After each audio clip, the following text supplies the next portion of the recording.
Hello friends, this is Deepak Chauhan.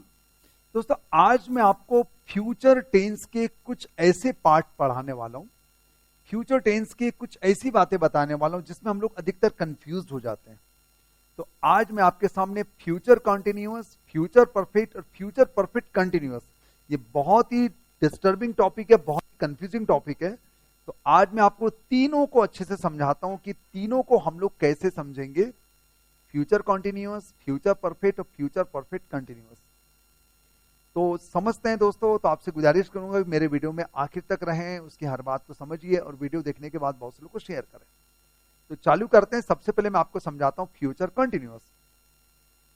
Future continuous का मतलब होता है कि फ्यूचर में कोई काम चल रहा हो, फ्यूचर में कोई काम चल रहा हो, जब हमें बोलना हो कि वह पढ़ा रही होगी, वह इस समय खाना खा रही होगी, ऐसा कुछ बातें करना है, तब हम लोग यूज करेंगे फ्यूचर कंटिन्यूअस टेंस का। सब्जेक्ट विल बी वर्ब में ING, subject shall be verb में आईएनजी। जैसे अभी बज रहे हैं 7, शाम के 7 बज रहे हैं। अब मुझे यह कहना है कि कल शाम के 7 बजे वह खाना बना रही होगी। अगर ऐसा कहना है, कल के शाम के 7 बजे कोई काम का प्रोसेस चल रहा होगा, ऐसा बोलना तब बोलना पड़ेगा she will be cooking food tomorrow evening. She will be cooking food tomorrow evening, यानी कल शाम को वह खाना बना रही होगी या पका रही होगी। तो हमें यह बात ध्यान देना है कि फ्यूचर में कोई काम कंटिन्यूशन में चल रहा है, तब वो होगा फ्यूचर कंटिन्यूअस। कुछ सेंटेंस लेते हैं उसके। When you arrive I will be watching TV. जब तुम आओगे मैं टीवी देख रहा होऊंगा, यानी मेरे टीवी देखने का प्रोसेस चलता रहेगा जब तुम आओगे, यानी मेरे काम की कंटिन्यूटी चलती रहेगी फ्यूचर टेंस में। पैरेलल एक्शन ऑफ फ्यूचर जो होता है, वहां पर भी फ्यूचर कंटिन्यूअस का इस्तेमाल कर सकते हैं। जैसे कि mom will be cooking food while the child will be sleeping. Mom will be cooking food while the child will be sleeping. मां खाना बना रही होगी जबकि बच्चा सो रहा होगा। तो दोनों प्रोसेस साथ में चल रहा है।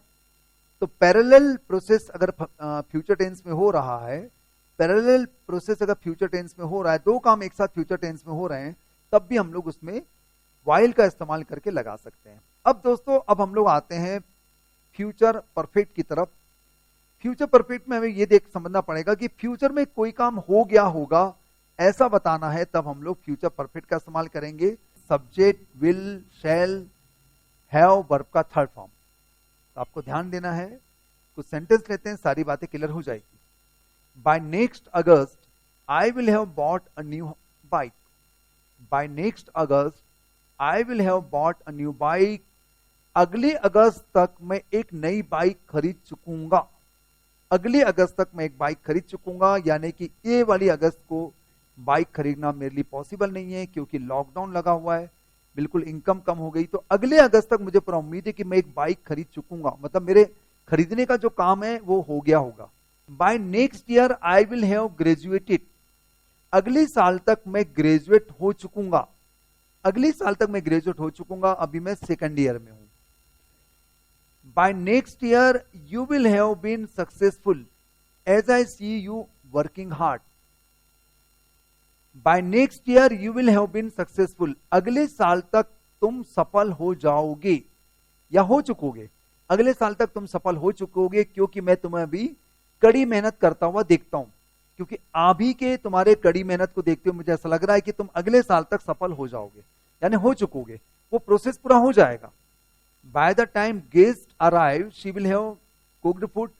गेस्ट के आते तक वह खाना पका चुकेगी, यानी जब गेस्ट पहुंचेंगे, गेस्ट के आने के समय तक, गेस्ट के आगमन तक वह खाना पका चुकेगी, यानी उसका भी खाना पकाने का काम चल रहा है, और जब तक गेस्ट आएंगे तब तक वो खाना पका चुकेगी, यानी वो प्रोसेस फिनिश हो जाएगा फ्यूचर टेंस में। तब हम लोग ऐसा यूज करेंगे। Bye the time I succeed you will not have succeeded. Bye the time I succeed you will not have succeeded. मेरे सफल होते तक तुम सफल नहीं होंगे।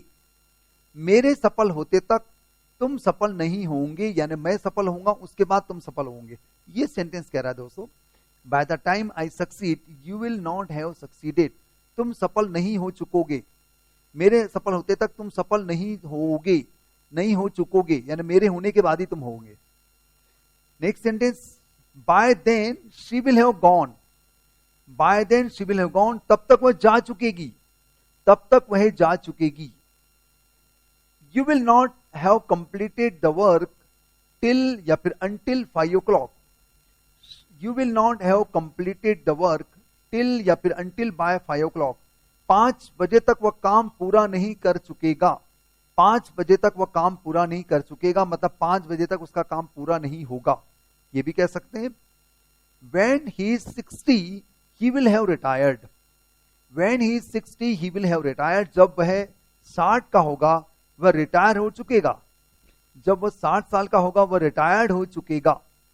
यस, और WHEN जब के सेंस में आता है तो हमको विल और शेल नहीं लगाना चाहिए। यहां पर ये बात ध्यान देंगे तो आपको लग रहा है यहां पर इस क्यों आ रहा है, यही कारण है कि यहां पर when जो है WHEN है वो जब का काम कर रहा है। By the time you are 20 you will have been married, by the time you are 20 you will have been married, जब आप 20 के हो जाओगे आपकी शादी हो जाएगी, आपके 20 के होते तक आपकी शादी हो जाएगी। अभी आप शायद 18 के हो या फिर 17 के हो, जब आप 20 के हो जाओगे तो आपकी शादी हो जाएगी। ये किसी लड़की के लिए कहा जा रहा है क्योंकि हमारे इंडिया में तो 21 लीगल एज है बॉयज के लिए। I will have reached my home by sunset, I will have reached my home by sunset, मैं सनसेट तक अपने घर पहुंच चुकूंगा, मैं सूर्यास्त तक अपने घर पहुंच चुकूंगा, यानी सूर्यास्त होते होते मैं अपने घर पहुंच चुकूंगा। By Saturday I will have taught all the tenses, by Saturday I will have taught all the tenses, Saturday तक मैं सारे टेंसेस कंप्लीट कर चुकूंगा या पढ़ा चुकूंगा, यानी मेरा पढ़ाने का काम फिनिश हो जाएगा सैटरडे तक। The farmers will have ploughed the field before it rains. अब दोस्तों अगर बिफोर और आफ्टर के साथ फ्यूचर परफेक्ट आता है तो अगला जो सेंटेंस होगा वो प्रेजेंट सिंपल होगा, ये आपको ध्यान देना है। तो इसमें पहला इंसिडेंट रहेगा फ्यूचर परफेक्ट और दूसरा इंसिडेंट रहेगा प्रेजेंट सिंपल। बारिश होने के पहले किसान खेत जोत चुकेंगे तो हम लोग कहेंगे the farmers will have ploughed the field before it rains.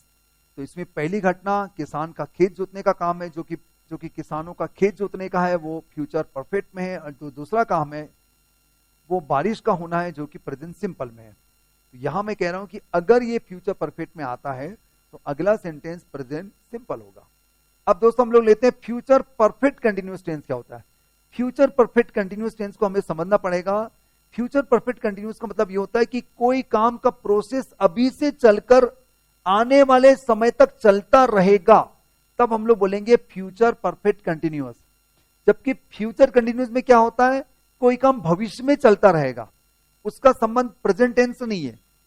हम लोग कहेंगे कि जब तुम आओगे तो मैं टीवी देखता रहूंगा, जब मेरे घर पहुंचोगे तो मेरा टीवी देखने का प्रोसेस चलता रहेगा, ये फ्यूचर कंटिन्यूअस है। लेकिन फ्यूचर परफेक्ट कंटिन्यूअस ये कहता है कि उसका प्रोसेस अभी से चलता हुआ फ्यूचर तक चलता रहेगा, यानी वो प्रोसेस अभी से लेकर भविष्य तक चलता रहेगा, तब हम लोग मानेंगे फ्यूचर परफेक्ट कंटिन्यूअस टेंस मानेंगे। दोस्तों कुछ सेंटेंस लेते हैं, अपने आप क्लियर होने लगेगा। He will have been drinking coffee for many years. He will have been drinking coffee for many years. वह कई सालों से कॉफी पीता आ रहा होगा, वह कई सालों से कॉफी पीता आ रहा होगा। किसी ने क्वेश्चन किया मान लो उससे कि वह कब से कॉफी पी रहा है। For how long will he have been drinking coffee?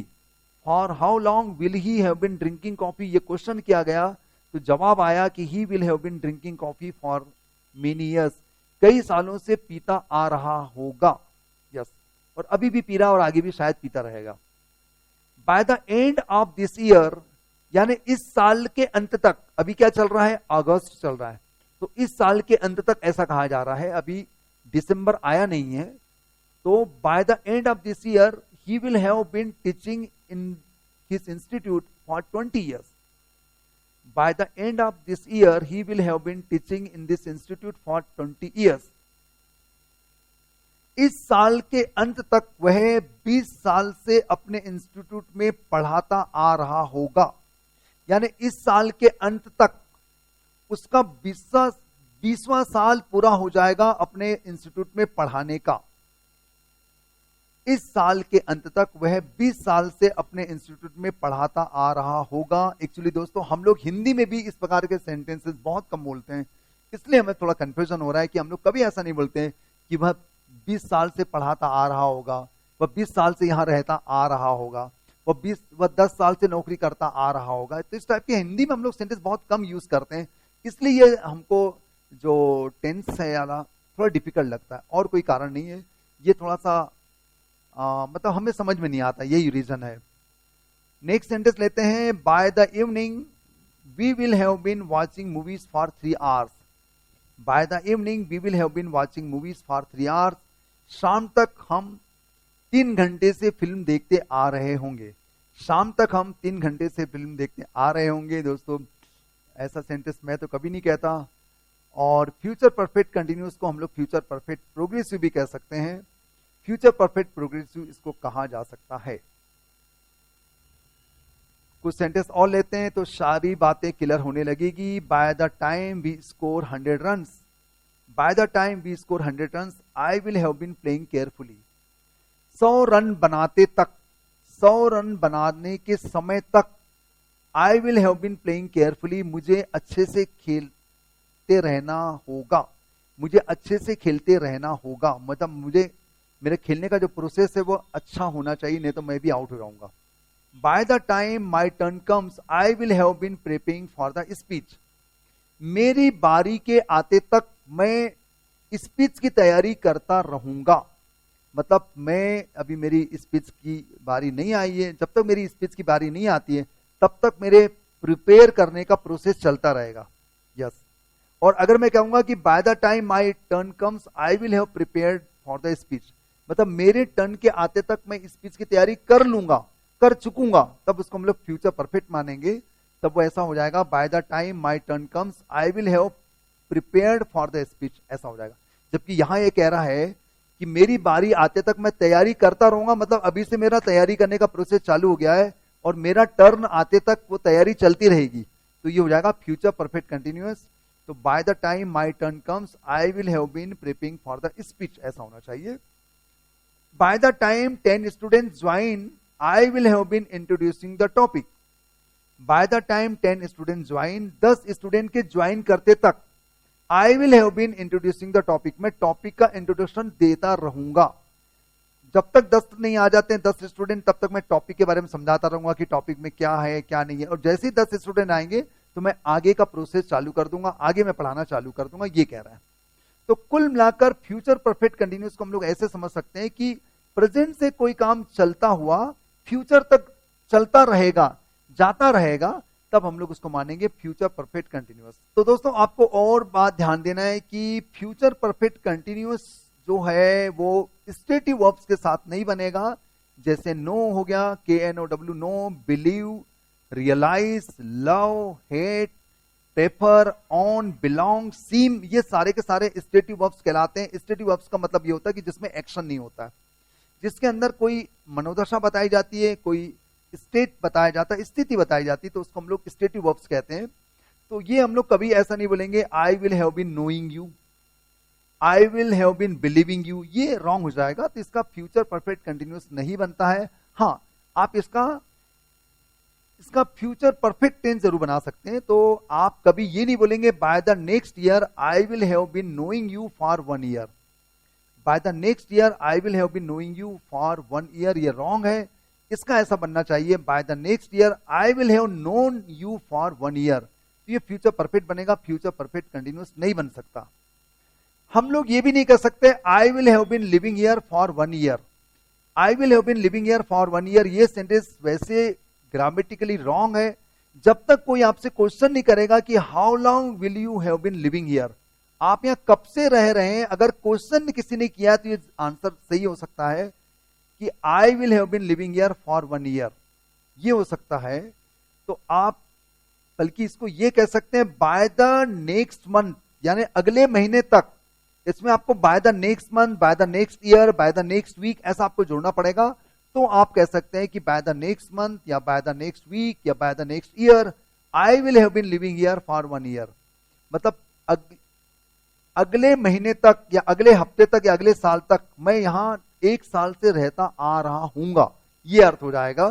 केवल I will have been living here for 1 year wrong माना जाएगा। ओके, अब एक और लेता हूं गलती जो हम लोग अधिकतर कर लेते हैं, we will have been travelling for 5 hours. ये भी रॉन्ग है क्योंकि कोई एक्शन नहीं दिया हुआ है।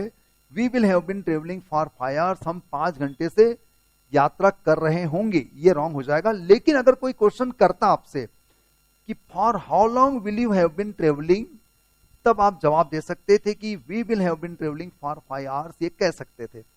लेकिन इस सेंटेंस को और भी हम लोग सही ऐसे बना सकते हैं, by the time we reach the temple, by the time we reach the temple we will have been travelling for 5 hours. Temple पहुंचने तक हम 5 घंटे से सफर कर रहे होंगे। मतलब टेम्पल को पहुंचते तक अभी हमारा जो सफर करने का जो टाइम था वो 5 घंटा हो रहा होगा या हो चुका होगा, ऐसा आएगा।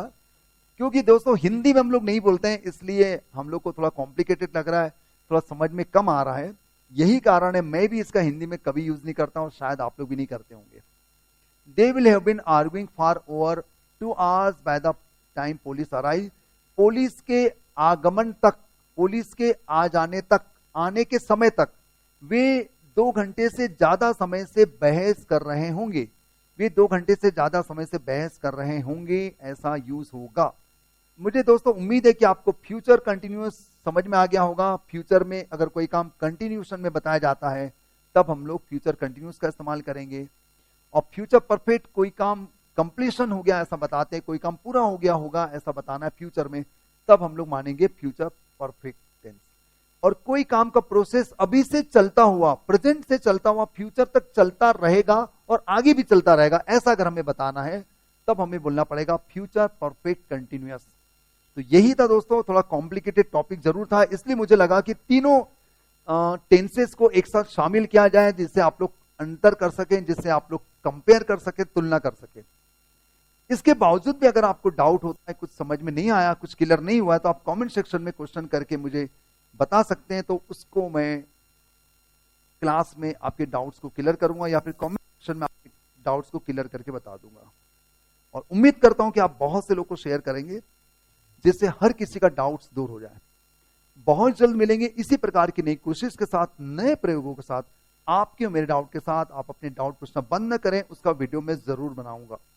धन्यवाद, थैंक यू वेरी मच।